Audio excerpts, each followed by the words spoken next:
जी हाँ, आ गया आ गया आ गया आपके गांव गली मोहल्ला में और आपके ठीक दरवाजे के बिल्कुल सामने आ गया है मोहम्मद सदाम हुसैन नसीर बास वाला का हरा सब्जी वाला प्रचार गाड़ी। जी हाँ, तो आइए और लेकर जाइए हरी भरी सब्जियाँ। जी हाँ, बिल्कुल ताजी हरी भरी सब्जियां ले जाइए हमारे प्रचार गाड़ी से। आलू, प्याज, हरी मिर्च, टमाटर, हरा धनिया, परवल, पत्ता गोभी, फूल गोभी, बैगन, शागा प्याज, मूली, अदरक, लौकी, करेला, गाजर, नींबू, नेनुआ, बोड़ो, शिमला मिर्च, कद्दू, लहसुन, खीरा इत्यादि के साथ साथ हमारे प्रचार गाड़ी पर अमरूद, अनार, केला, सेव, नारंगी इत्यादि फल भी हमारे प्रचार गाड़ी के पास उपलब्ध है। तो आइए, तुरंत आइए, हाथों हाथ ले जाइए। जी हाँ, मोहम्मद सदाम हुसैन नसीर बास वाला के प्रचार गाड़ी के पास।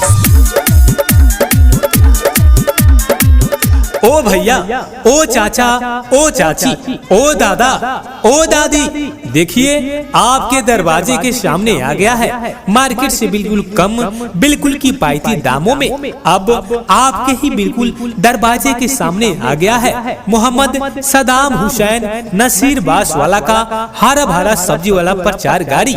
जी हाँ, तो आइए, तुरंत आइए और हाथों हाथ ले जाइए आलू, प्याज, हरी मिर्च, टमाटर, हरा धनिया, परवल, पत्ता गोभी, फूल गोभी, बैगन, शागा प्याज, मूली, अदरक, लौकी, करेला, गाजर, नींबू, नेनुआ, बोड़ो, शिमला मिर्च, कद्दू, लहसुन, खीरा इत्यादि के साथ साथ हमारे प्रचार गाड़ी पर अमरूद, अनार, केला, सेव, नारंगी इत्यादि फल भी हमारे प्रचार गाड़ी के पास उपलब्ध है। तो आइए, तुरंत आइए, हाथों हाथ ले जाइए। जी हाँ, मोहम्मद सदाम हुसैन नसीर बास वाला के प्रचार गाड़ी के पास।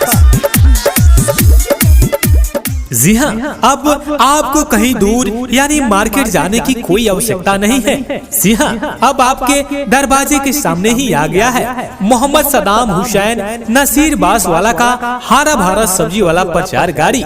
जी हाँ, हमारे प्रचार गाड़ी के पास आइए, देखिए, पसंद कीजिए, बिल्कुल ताजी, बिल्कुल हरी भरी सब्जी लेकर जाइए, जैसे आलू, प्याज, हरी मिर्च, टमाटर, हरा धनिया, परवल, पत्ता गोभी, फूल गोभी, बैगन, शागा प्याज, मूली, अदरक, लौकी, करेला, गाजर, नींबू, नेनुआ, बोड़ो, शिमला मिर्च, कद्दू, लहसुन, खीरा इत्यादि के साथ साथ हमारे प्रचार गाड़ी पर अमरूद, अनार, केला, सेव, नारंगी इत्यादि फल भी हमारे प्रचार गाड़ी के पास उपलब्ध है। तो आइए, तुरंत आइए, हाथों हाथ ले जाइए। जी हाँ, मोहम्मद सदाम हुसैन नसीर बास वाला के प्रचार गाड़ी के पास। जी हाँ मित्रों, अपना ऑडियो प्रचार केसेट विशेष छूट में बनवाने के लिए हमें आज ही संपर्क या फोन करें। हमारे राधिका रिकॉर्डिंग स्टूडियो का मोबाइल नंबर है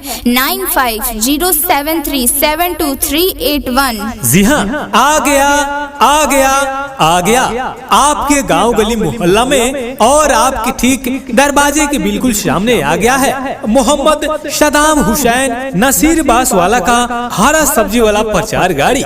जी हाँ, तो आइए और लेकर जाइए हरी भरी सब्जियाँ। जी हाँ, बिल्कुल ताजी हरी भरी सब्जियां ले जाइए हमारे प्रचार गाड़ी से। आलू, प्याज, हरी मिर्च, टमाटर, हरा धनिया, परवल, पत्ता गोभी, फूल गोभी, बैगन, शागा प्याज, मूली, अदरक, लौकी, करेला, गाजर, नींबू, नेनुआ, बोड़ो, शिमला मिर्च, कद्दू, लहसुन, खीरा इत्यादि के साथ साथ हमारे प्रचार गाड़ी पर अमरूद, अनार, केला, सेव, नारंगी इत्यादि फल भी हमारे प्रचार गाड़ी के पास उपलब्ध है। तो आइए, तुरंत आइए, हाथों हाथ ले जाइए। जी हाँ, मोहम्मद सदाम हुसैन नसीर बास वाला के प्रचार गाड़ी के पास। ओ भैया, ओ चाचा, ओ चाची, ओ दादा, ओ दादी, देखिए आपके दरवाजे के सामने आ गया है मार्केट से बिल्कुल कम, बिल्कुल किफायती दामों में। अब आपके ही बिल्कुल दरवाजे के सामने आ गया है मोहम्मद सदाम हुसैन नसीर बासवाला का हरा भरा सब्जी वाला प्रचार गाड़ी।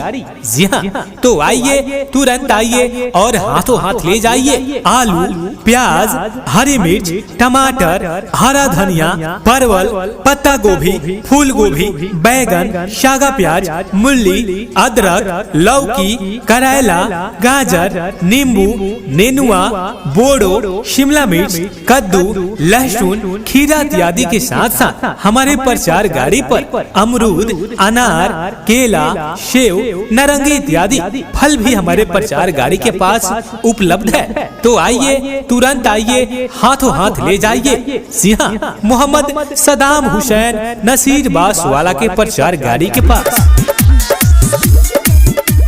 जी हाँ, अब आपको कहीं दूर यानी मार्केट जाने की कोई आवश्यकता नहीं है। जी हाँ, अब आपके दरवाजे के सामने ही आ गया है मोहम्मद सदाम हुसैन नसीर बासवाला का हरा भरा सब्जी वाला प्रचार गाड़ी।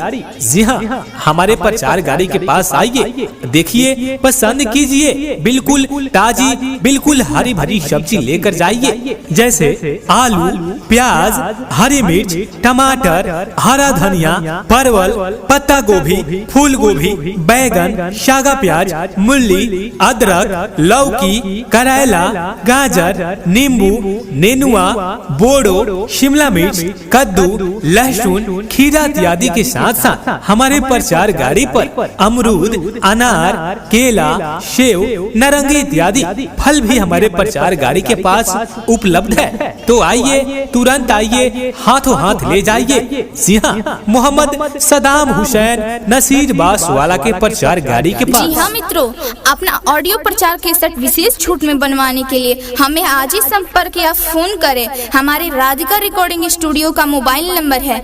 9507372381।